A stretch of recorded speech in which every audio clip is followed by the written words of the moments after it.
Yeah, what's good, Joe? It's your man, the Bigga P, and here are my thoughts about the, share my thoughts on the Canelo Angulo pay-per-view, which just finished just a couple minutes ago.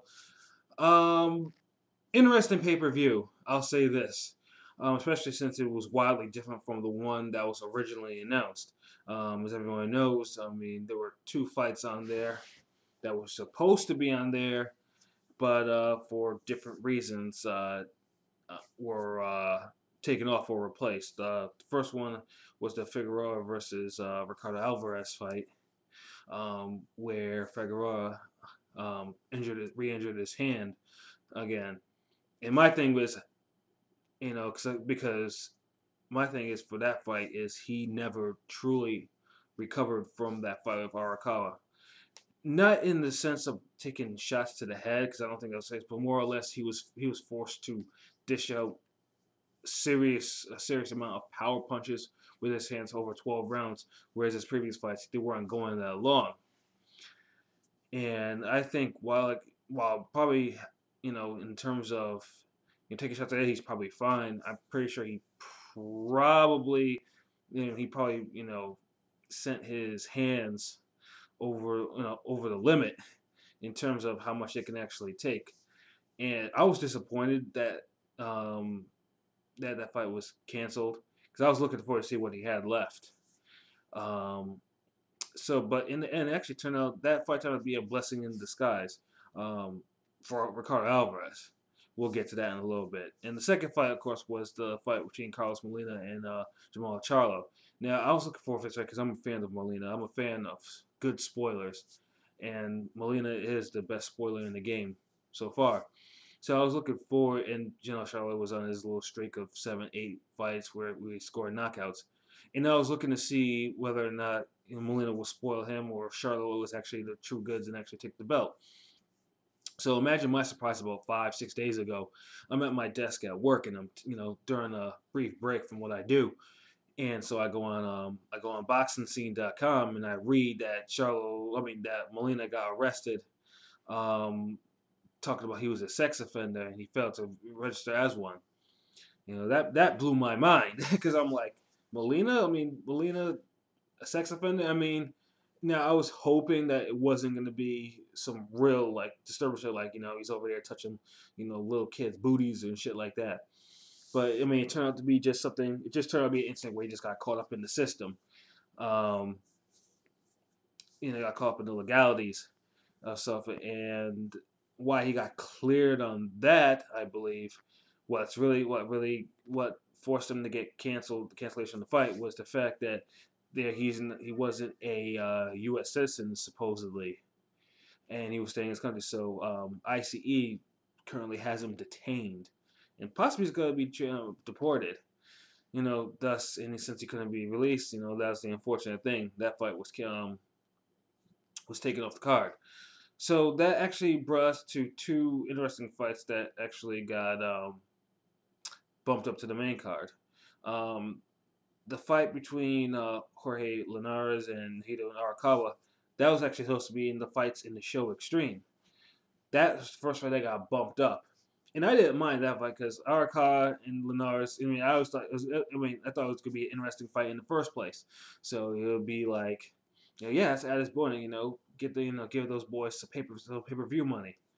Um, but having Alvarez's brother Ricardo and then Sergio Thompson, who was a last minute replacement, who wasn't even 100% trained for this fight on the main card. I mean, it was what it is. At least it was open. It wasn't like a main card or anything like that. So, nonetheless, I spent the 54.95. I believe it's gonna be, at least I hope it's gonna be 54.95 on my cable bill when I pay it at the end of the month. Um, so yeah, we get to the pay per view. Ricardo Alvarez versus Sergio Thompson. That's the first fight on the card. I've seen both of them fight before. Sergio Thompson is a hell of a puncher. He actually owned. His most known victory. He's known for two fights. The fight against Takashi Miura, which he lost, and then the fight where he knocked out Linares in 2 rounds. And Ricardo Alvarez is just a guy. I mean, he doesn't really have any notable fights other than the last fight I did watch of his that he had. I thought he got a gift. So the opener was a pretty fun opener. Canelo's brother has absolutely no concept of defense or moving his head or anything like that, and also little powers, which of course allowed Sergio Thompson to pretty much dominate the early rounds, knock him down a couple times. But what probably saved Alvarez from probably being knocked out was the fact that Thompson was not in the best condition because he had trained for a different opponent. So it was, I mean, and as much as I could say they're similar between him and Figueroa or whatever, that is not the, oh no, in the case of Alvarez, that would be the similarity. That wasn't the case. And Thompson's conditioning suffered because there were parts where he was just rattling him with punches, but you couldn't really follow up on it because he didn't have the energy, the proper energy to do it. But at least he wasn't in any danger of being knocked out. Whereas Alvarez, I mean, I'll say this: he did show hell of a chin. I mean, he got knocked down twice, but he did show a chin because he was getting hit with some shots, like no type of no moving his head, no slipping a punch, none of that. Just flat out your typical Mexican fighting. And Alvarez should also thank his lucky stars that it was just Thompson that beat him because, and he actually lasted the distance because if that was Figueroa. Now, if this Figueroa, I'm pretty sure Figueroa would have flattened him probably within 5 rounds. I mean that part for sure was made very clear to me. Um, so hats off to Sergio Thompson. He won the fight, and Alvarez should whoever his trainer is, if him and his brother share the same trainer, um, maybe he shouldn't be boxing, or if they don't, maybe he should go under his brother's trainer because. There was no reason for that guy, just for his distance to be taking shots like that. So it is what it is, I guess. The second fight was Jorge Linares versus Naohito Arakawa. Now I was anticipating this fight. I was thinking this would probably be a fight of the night type of deal. Considering Linares is a very very offensively, he's a great boxer. Um, damn thing on the floor. The two things that has been his downfall in terms of, and that's led to pretty much has played a part in 3 of his defeats, is his chin and his skin. Pretty much, his chin he can be tagged. His chin, I mean, he can be his chin is crackable, and his skin is even worse. So, so this was interesting to me because while Arakawa doesn't have the power to actually trouble him, Arakawa does have enough to actually cut him. So I was thinking like this. I mean, Linares should win, but I had an upset alert on there. And pretty much the fight played out as such. Arakawa coming forward and hitting him with shots to the head. Linares absolutely landing some vicious combinations. I'm talking about to the head, body combination. Beautiful, beautiful combinations. Linares was the one who I think it was that struck blood first with the small cut over Arakawa's eye, and then afterwards a headbutt opened up Linares. And as the fight progressed, it seems like Linares was starting to he didn't like the pressure that Arakawa was putting on him. Now Arakawa, for that pressure he was putting on him, Arakawa should have really dug to the bottom. I mean, for a guy that doesn't have a lot of power, and to actually affect him to a punch to the head. I was thinking that maybe he should have just worked in the bicep. I mean, because Linares is a guy who does fold easily if you put enough force behind, if you give him enough pressure. I mean, but as interesting as it did get in the later rounds where they started throwing punches, Linares won a very, very clear victory. And kudos to him for it. It was a good fight. Wasn't a great fight. Wasn't what I was expecting, but it was a good fight nonetheless. Third fight was Leo Santa Cruz versus Christian Mijares. Now, this was a fight I thought. The only thing that surprised me about this fight, because this was the one fight I was sure there was going to get a knockout in. I can't explain it really. Mahrez is, I mean, he's an old 32. I mean, because you know how it is with the lighter weight divisions. You know, once they hit 30, they start getting old, and they start getting old fast. And I didn't think Mahrez had enough for that to actually handle the volume punching. So I was very surprised to see Santa Cruz just pretty much pound out a 12 round decision over him. I mean, it wasn't the type of fight I was expecting. It wasn't really an exciting fight. It was just more or less Santa Cruz working and Mahrez just surviving. That's pretty much the whole. That's pretty much what it is. Um, excuse me. Yeah, I was expecting a little bit more from Santa Cruz, like more pressure. I mean, but I mean, he's already throwing like 100 punches per round, 80, 100 punches per round. I mean, what can you say? Why, how you gonna do more than what he did? So yep, it went the distance, and Santa Cruz continues now. I mean, 122 right now is not the most interesting division. Santa Cruz's only other real 122 challenge is unfortunately signed with Arum for, I believe, one more fight before his obligations are fulfilled. So I mean, and that's and of course Guillermo Rigondeaux, and that's the fight that that's the money fight at 122 right now. Um, so hopefully, once Rigo fulfills his one last fight, then we can go. Then Rigo can jump, and then they can have this type of fight either on a standalone card or they put it on a big pay-per-view card somewhere. Because I mean, like I said, that's the fight that needs to happen um, for both of them, really. And then we have our main event, Canelo Alvarez versus Alfredo Angulo.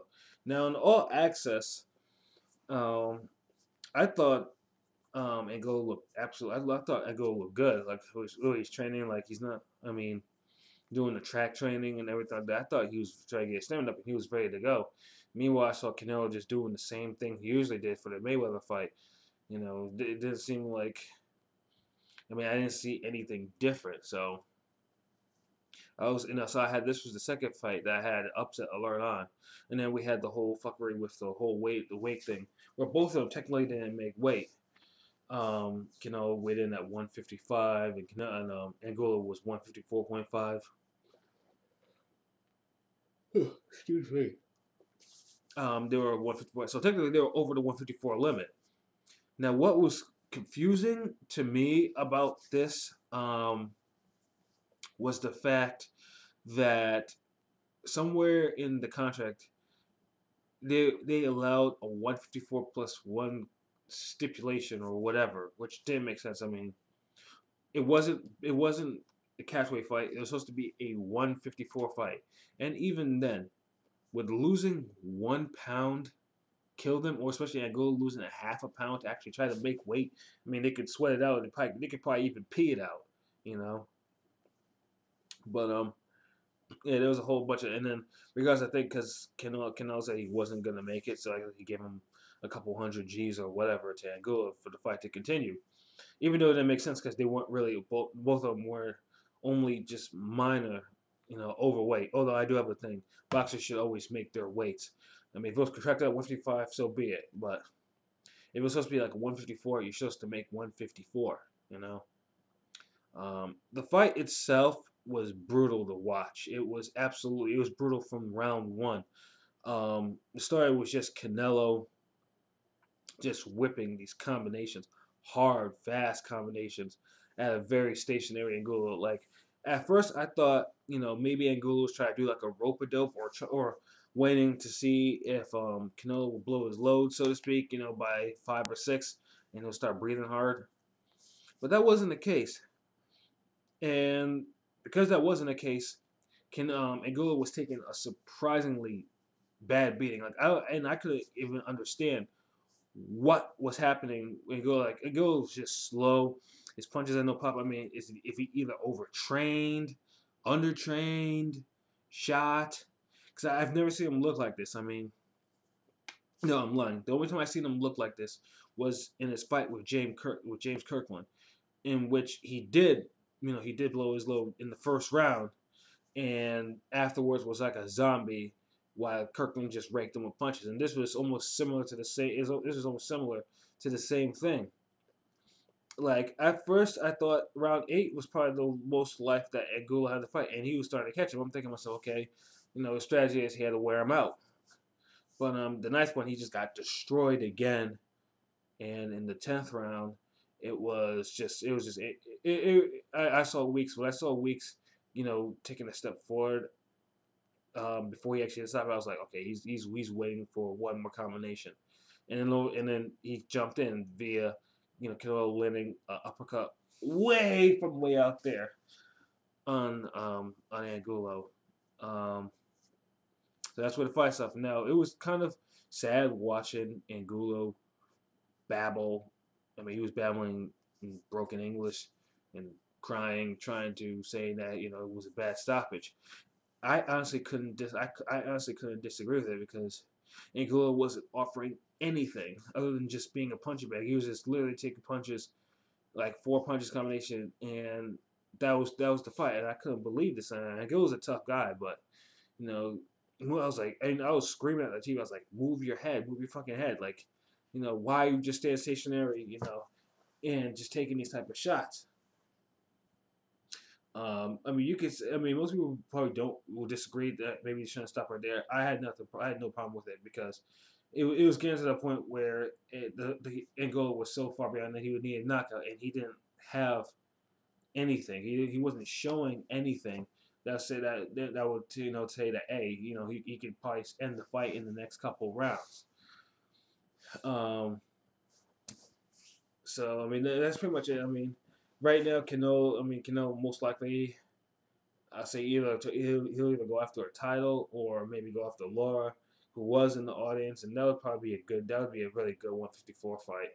And pretty much the winner of that will probably go on to facing, either Floyd or Molina, depending on whether or not Molina can actually fight anytime soon facing his issues. Um, I didn't. I also didn't like people throwing trash at Canelo. I mean, he didn't do anything. I mean, Canelo. I'm not a big fan. I'm not a fan of Canelo at all. But he did his job. He did what he was supposed to do. Angulo was the one where,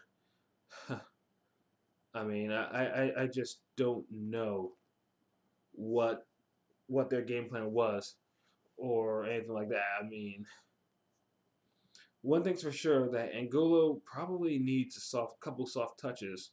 I would say at least 2 to 3 right now. He doesn't need to be in any big fights, because this is just he got stopped 2 times in a row. But at least with the lower one he was actually putting in work, and he just happened to get caught. This one, it was just different, and the lower fight wasn't a fight where you would say Angulo would take a got maybe he got beaten out of his prime or whatever. That wasn't that type of fight.